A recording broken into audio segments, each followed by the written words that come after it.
مشاهدينا الكرام، لا تبخلوا علينا بالاشتراك في القناة وعمل لايك للفيديو، جزاكم الله ألف خير.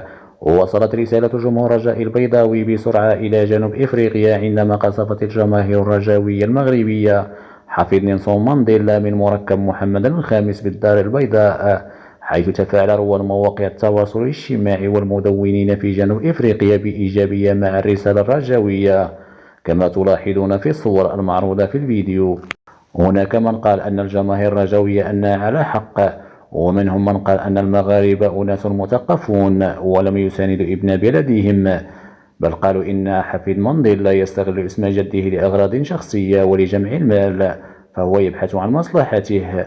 ومنهم من قال أنه سكير ولم يدافع عنه، عكس بعض الجزائريين الذين دافعوا عنه بشراسة، عكس ما شاهدنا ما فعلوه الجزائريين مع الأيقونة الجزائري رابح متجر عندما انقلبوا عليه بالصفير، ولكم واسع النظر. شكرا للمتابعة، والسلام عليكم ورحمة الله.